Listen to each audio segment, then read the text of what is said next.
pekerjaan terbuka, pendapatan meningkat. Yang ilegal itu yang diuntungkan atau orang yang punya kuasa. Dulu sama yang sekarang jauh beda. Kalau dulu itu tidak terlepas dari bagaimana kita menguatkan elemen masyarakat. Kompetisi yang baik akan melahirkan pemain tim Karena nasional. kesejahteraan perempuan adalah juga kesejahteraan anak dan kesejahteraan bagi juga mau.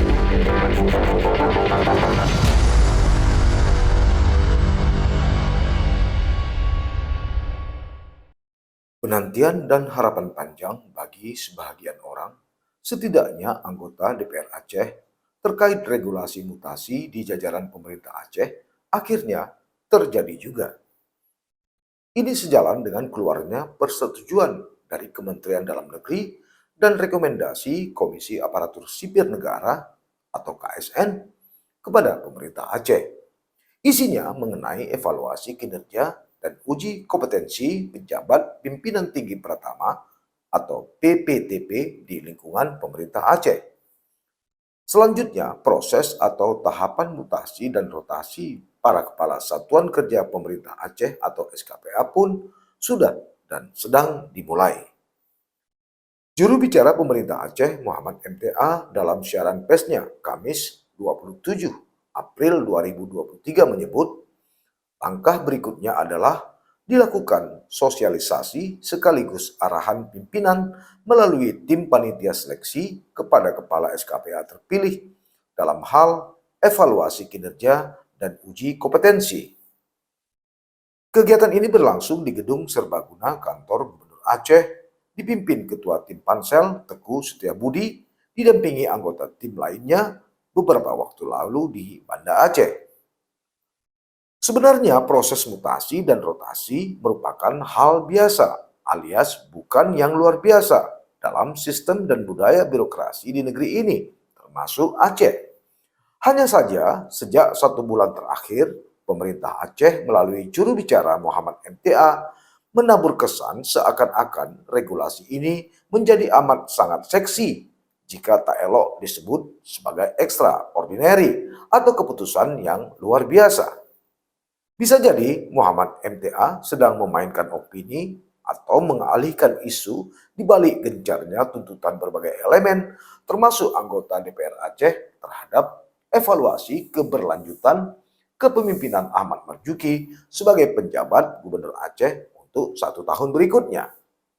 Maklum saja 6 Juli 2023 mendatang Ahmad Marzuki akan mengakhiri tugasnya sebagai PJ Gubernur Aceh untuk 1 tahun pertama. Berikutnya, pada Mei 2023, Kementerian Dalam Negeri akan melakukan evaluasi dan meminta kepada pimpinan DPR Aceh untuk mengirimkan usulan 3 nama, kemudian disampaikan kepada Presiden RI di Jakarta. Jika nama Ahmad Marzuki masuk, maka bisa jadi dan juga tidak dia akan dipilih kembali oleh Presiden Joko Widodo untuk 1 tahun kedua. Kedua, apa yang dilakukan Muhammad MTA bergerak lurus dengan upaya untuk memframing apapun keputusan atau pejabat yang dipilih nantinya merupakan satu keputusan yang benar-benar jujur, terbuka, dan profesional dari tim pansel yang dibentuk, sehingga tidak ada kritik dari publik. Tapi lepas dari berbagai asumsi tadi, satu hal yang juga perlu untuk dicatat adalah mutasi dan rotasi ini terjadi kabarnya karena pejabat Gubernur Aceh Ahmad Marzuki sudah sehati dengan Sekda Aceh Bustami. Maklum saja sebelumnya memang sempat berhembus kabar mandeknya proses mutasi sejak November 2022 lalu karena masih terjadi tarik-menarik atau belum sehati antara Ahmad Marzuki versus Bustami. Ini terlihat mengenai posisi dan figur yang akan dipromosi dan rotasi, terutama bagi pejabat yang telah memasuki masa pensiun atau purna tugas.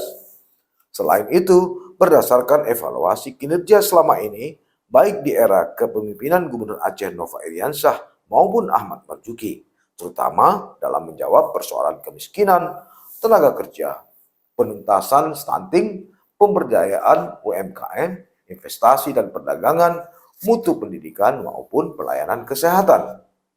Itu sebabnya, walau dibentuk tim panitia seleksi, tetap saja figur atau sosok yang dipilih nantinya tidak bisa lepas begitu saja dari keinginan sang user atau pengguna, yaitu pejabat Gubernur Aceh dan Sekda Aceh. Sebatas keinginan dan faktor subjektivitas ini tentu sah-sah saja. Hanya publik berharap untuk beberapa kepala SKPA strategis seperti Kadisdik Aceh atau Kadis Dinas Pendidikan Aceh, Kepala Dinas Perkim, Kadis Pengairan, Kadis ESDM, Kadis Koperasi dan UMKM, Kadis Kesehatan, Direktur Rumah Sakit Umum Daerah Zainal Abidin, serta Kepala ULP, termasuk Kepala Perindustrian dan Perdagangan, serta Kepala Bapeda Aceh, hendaknya diisi oleh figur yang memiliki kriteria dan kemampuan ekstra guna menjawab berbagai persoalan yang masih membalut Aceh hingga kini. Apalagi di tengah semakin menipisnya dana APBA seiring berkurangnya dana otonomi khusus.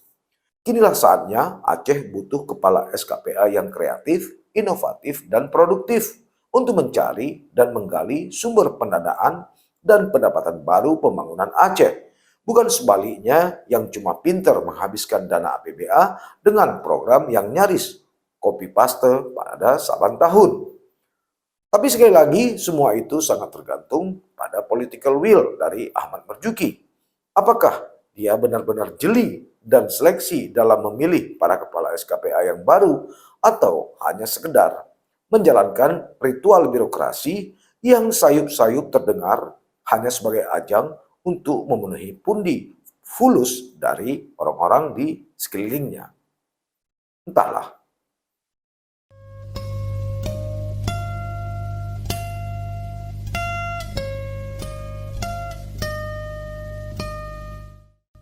Jangan lupa like, komen, dan subscribe. Serta aktifkan lonceng notifikasi.